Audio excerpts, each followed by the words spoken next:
Hi everyone, अस्सलाम वालेकुम। I hope आप सब खैरियत से होंगे। अल्हम्दुलिल्लाह हम भी खैरियत से। और हमारे यहाँ मुंबई में तो बारिश तो अब स्टार्ट हो गई है। आई थिंक मुझे ऐसा लगता है क्योंकि अभी रोज़ बारिश हो रही है, पूरा दिन होती है, पूरा रात होती है। अभी देखिए बारिश का टाइम, बारिश है और 10 बजे मैं अपनी क्लास जा रही हूँ। बारिश हो रही है बहुत तेज़ी से। और मुंबई में एक ये अच्छा रहता है कि चाहे कितनी भी बारिश हो, लोग अपने काम पे जाते हैं। फिर हमारे यहाँ पे आफ्टरनून में जो है टेलरिंग की क्लास चलती है, आपको सबको पता है। तो आज मैं अपने स्टूडेंट्स को, कुछ स्टूडेंट्स अम्ब्रेला फ्रॉक कटवा रहे थे, कुछ अम्ब्रेला कुछ गाउन कटवा रहे थे, छोटे बच्चों का गरारा है। और कुछ बच्चे जो हैं, मतलब कुछ नया बच्चे बोलते हैं, स्टूडेंट्स बोलते हैं टीचर मुझे बताओ। तो अच्छा लगता है मुझे उनको कुछ नया बताना, और मेरे लिए भी एक अच्छा रहता है कि मुझे भी और अच्छे से प्रॉपर तरीके से आएगा। अभी ये आप देख सकते हैं कि ये जो है अम्ब्रेला फ्रॉक काट रही है, बच्ची का काट रही है, मतलब छोटी बच्ची का काट रही है, बड़ों का नहीं काट रही है। तो फिर उसको मैंने बताया कि आप इस तरह से निशान लगाओ, क्योंकि अभी स्टार्टिंग में लोग निशान नहीं लगा पाते हैं सही से। तो उनको सबसे पहले मुझे निशान, मेरा काम होता है उनको निशान लगाने में। उनको यही बोलती सिर्फ आप निशान लगाने पे ध्यान दो। सिलाई तो कोई भी कर लेगा, किसी को भी मैं कटिंग करके दूंगी तो वो कर लेगा। तुम्हें सबसे ज़्यादा, अगर तुम सीखने आ रही हो तो तुम्हें निशान लगाना आना ज़रूरी है। तो बोलते हैं हाँ टीचर। तो हमने निशान प्रॉपर से सीखो, कैसे क्या है, कौन सा है।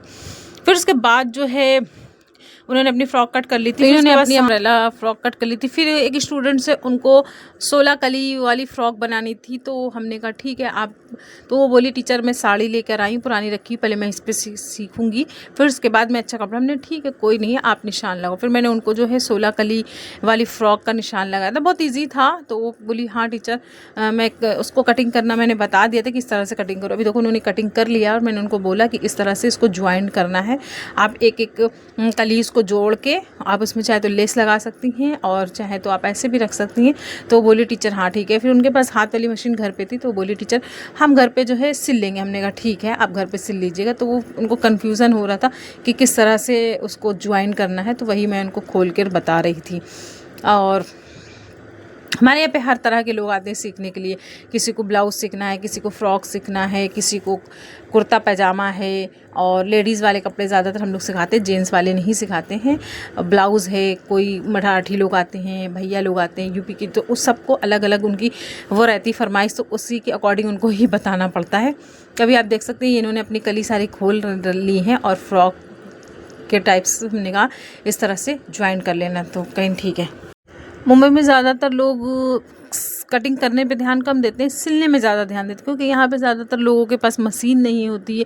तो वो सोचते हैं कि जितना हमें कटिंग नहीं है, कटिंग आएगी नहीं आएगी तो भी चलेगा, बट हम कपड़ा जितना हो सके उतना ज़्यादा सिल ले, ऐसा उन लोगों की थिंकिंग रहती हैगी।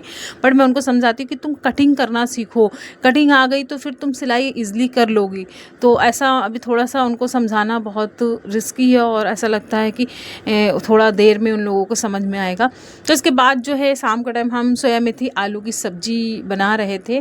और सोया मेथी हमारे क्लास के जस्ट सामने ही वो आंटी लगाती, उनसे ही ले लेते। तो इसलिए बच्चे जो हैं, तो फिर स्टूडेंट्स यही काम करते ज़्यादातर, क्योंकि यहाँ पे छोटे छोटे रूम रहते हैं, लोग गांव से शहर आते हैं, तो सोचते हैं कि हम कपड़ा लेके सिल ले तो ज़्यादा अच्छा रहेगा, तो पहन भी सकते हैं, क्योंकि सिलाई ज़्यादा होती हैगी।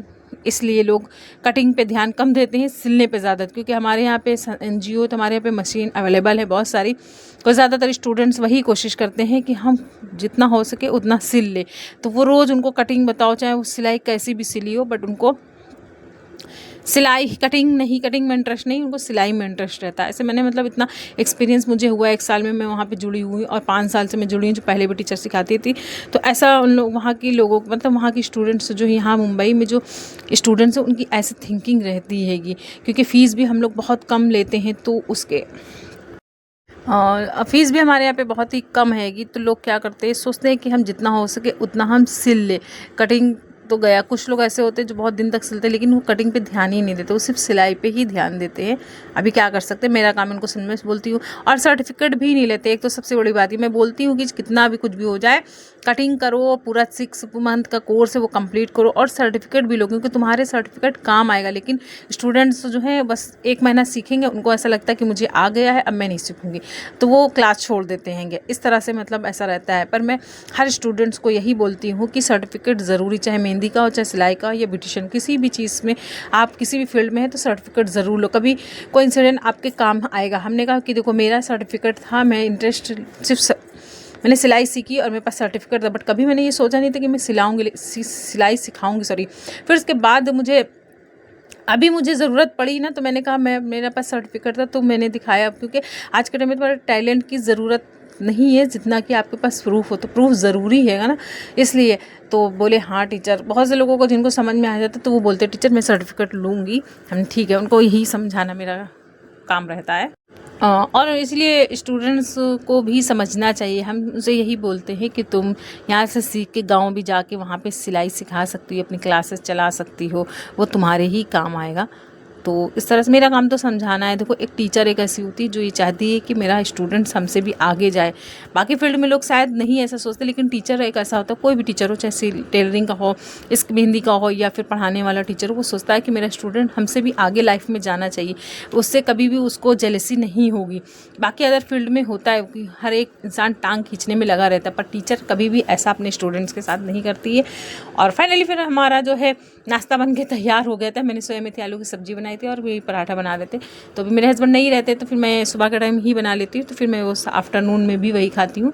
और नाश्ते में भी वैसे तो मैं पोहा ज़्यादातर बना के खाती हूँ, लेकिन कोई नहीं, पराठा भी मैंने बना लिया है और सोया मेथी आलू की सब्ज़ी भी बनाई है और बहुत अच्छी बन गई है अल्हम्दुलिल्लाह। भी आप देख सकते हैं कि मेरी सोया मेथी आलू की सब्ज़ी जो है वो बन के कम्प्लीट हो गई है। अभी मैं सुबह के टाइम नाश्ता करूँगी। सुबह में बहुत ज़्यादा, मतलब 10 बजे की मेरा जॉब का टाइमिंग, और मेरे हस्बैंड का भी 10 बजे का ही पंचिंग वो जाके करते हैं। तो क्या होता है, 10 बजे के अंदर मुझे सारे काम करने रहते हैं। मैं फजर में अगर उठती हूँ 6 बजे तो नमाज़ पढ़ी, और नमाज़ पढ़ने के बाद फिर 7 बजे में सब्जी रोटी बनाते हैं हम। फिर उसके बाद जो है ब्रेकफास्ट बनाते हैं, जैसे पोहा है, हलवा है, या कुछ भी एटीसी वगैरह जो भी है बना लेते हैं। फिर हम और हस्बैंड मेरे दोनों लोग मिलके खाते हैं। फिर उसके बाद हस्बैंड बैठते, क्योंकि मुझे लेडीज़ को ही सारे काम करने रहते हैं, तो झाड़ू पोछा है, बर्तन है, घर के सारे काम करने रहते हैं। और फिर अभी क्लास का जो मेरा टाइमिंग है वो 10 से 1 हो गया, फिर 1 बजे से 2 बजे तक मैं घर आती हूँ। बारिश भी हो रही है तो मैं लंच के लिए अपने घर जा रही हूँ 1 बजे। फिर 1 घंटा मैं जाती हूँ, सबसे पहले नमाज़ पढ़ती हूँ, फिर उसके बाद जो है खाना खाती हूँ। अभी आप देख सकते हैं कि बारिश हो रही है। बारिश का भी अलग ही मज़ा आता है मुझे बारिश में बाहर जाने में। पर एक ही अच्छा है कि मेरा क्लास मेरे घर के पास में ही है, तो मुझे इतना टेंशन नहीं, वरना बारिश में दूर ट्रैवलिंग करना वो सबसे ज़्यादा रिस्की। मुंबई वाले जो जॉब बाहर जाकर करते हैं, जैसे मेरे हस्बैंड हैं वो भी दूर जाते हैं, एक स्टेशन है गोंडी जाते हैं। और लेकिन जो लोग बहुत दूर दूर से आते हैं, कहीं कहीं पानी भर जाता है और बहुत प्रॉब्लम होती है। तो अभी क्या कर सकते हैं, बारिश में सब मैनेज करना पड़ता है। अभी जॉब एक दिन का हो तो इंसान छुट्टी कर ले, रोज़ है। अभी 4 महीने कंटिन्यू बारिश होगी सुबह से। फिर उसके बाद हम और संगीता आंटी और उनकी बेटी तीनों लोग जा रहे थे PMG। संगीता आंटी को कुछ काम था और हम लोगों को यहाँ सैटरडे को मीटिंग था, तो होटल में जाके हम लोगों को इडली और वड़ा ये सब का प्राइस पता करना था और ऑर्डर देना था कि। तो वो बोले कि ठीक है, आप नंबर, उन्होंने अपना कार्ड दे दिया था। फिर उसके बाद संगीता आंटी को कुछ सब्जियां लेनी थी, तो उन्होंने सब्जी ले। अब देखते बच्चों की छुट्टी हो रही, 5:30 बजे, इतनी बारिश हो, बारिश में भी बच्चे जाते। फिर उसके बाद फिर हमने सोचा अभी इतना थक गए, चलो कचौड़ी ले ले, घर पे जाकर खाएंगे। वैसे भी बाहर हम ज़्यादातर नहीं खाते हैं, घर पे ही जाके ज़्यादातर हमें कचौड़ी ही पसंद आती है, मैं कचौड़ी ही खा लेती हूँ। फिर उसके बाद शाम को मैंने सोचा चलो अपने लिए कुछ तो बनाए, तो फिर मैंने खिचड़ी अपने लिए बनाई। और क्योंकि मैं अकेली हूँ, अकेले के लिए इंसान क्या करेगा, तो फिर सब बना लेते हैं। और हमारे यहाँ पे सैटरडे को मीटिंग है, तो हम लोगों को खाने का ऑर्डर देना है, ब्रेकफास्ट का ऑर्डर देना है, फुल डे की मीटिंग हैगी।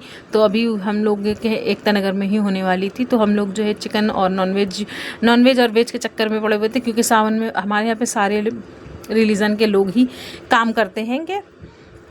तो हम लोगों का सबकी चीज़ों को ध्यान में रखते हुए, क्योंकि अभी सावन चल रहा है तो कुछ लोग उसमें चिकन नहीं खाते हैं, तो फिर ये हुआ था कि चलो वेज पुलाव ही बनेगा। फिर उसी को हम लोगों को ऑर्डर देना था, नाश्ते का और शाम का नाश्ता, सुबह का नाश्ता और मॉर्निंग का नाश्ता। तो इसके लिए हम लोगों को ऑर्डर देने जाना था। तो हम और संगीता आंटी तीनों लोग ही, क्योंकि इधर में हम और 3 ही लोग हैं, ज़्यादातर उधर लोग हैं नहीं, ज़्यादातर हमारे यहाँ चीता कैंप में ही है। फिर उसके बाद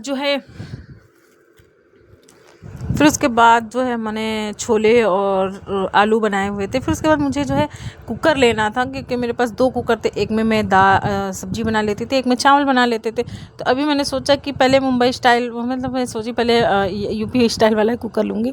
फिर मैंने सोचा नहीं है मुंबई स्टाइल वाला, यूपी स्टाइल वाला तो मैं बहुत यूज़ कर चुकी हूँ। यहाँ का कुकर मैं देखी और मुझे बहुत अच्छा लगा, इसका मतलब सब कुछ भारी में। फिर मैंने कुकर अच्छे से ले लिया। अभी आप देख सकते हैं यही वाला मैंने कुकर लिया है। फ्राई पैन भी मैं पूछ रही थी, जिस तरह का मैं सोच रही थी वैसा नहीं मिल पा रहा था। तो इडली बनाने के लिए, डोसा बनाने के लिए या फिर ऑमलेट वगैरह बनाने के लिए उनसे मैंने पूछा कि आपके पास नॉन स्टिक की लीड वाली कढ़ाई, तो हाँ वो दिखाएं, उनकी क्वालिटी भी बहुत अच्छी थी और वो उसका प्राइस भी थोड़ा अलग था और बड़ी भी थी। बट मैंने कहा मेरे पास तो मैंने ऑनलाइन मंगा लिया है, मुझे ज़रूरत नहीं है। फिर ये इडली वाला हमने कहा देखे कितने का दे रहे हैं इडली बनाने के लिए भी। फिर एक हमारे साथ पेरेंट्स गई थी, उनको लेना था, तो वो कहने लगी कि ठीक है देखते हैं, तो अच्छा था इडली वाला। फिर उन्होंने एक इडली वाला भी ले लिया कि इडली बनाएंगे जल्दी बन जाएगी। हमने कहा मैं अकेली हूँ, मुझे मेरे बगल में भाभी रहती, मैं उनसे ले लूँ। फिर उसके बाद बारिश देखिए बहुत हो रही थी, बहुत ज़्यादा ही बारिश हो रही थी और बारिश हो रही थी। फिर हम उसके बाद अपना कुकर लेके घर पर आ गए थे। भी मैं उसकी अनबॉक्सिंग कर रही थी, भी देखिए मैंने कौन सा कुकर लिया हुआ है। मैंने इस तरह का कुकर लिया और अच्छा है, खाना बनाने में बहुत अच्छा मुझे लगा। अभी आप देख सकते हैं, तो मैंने कहा चलो बनाते हैं, फिर कुछ अच्छा चीज़ बनाएंगे इसमें कुकर में। आपको मेरा वीडियो कैसा लगा हो तो प्लीज़ मेरे वीडियो को लाइक शेयर सब्सक्राइब करना ना भूले। और बहुत अच्छा कुकर था मैंने कहा।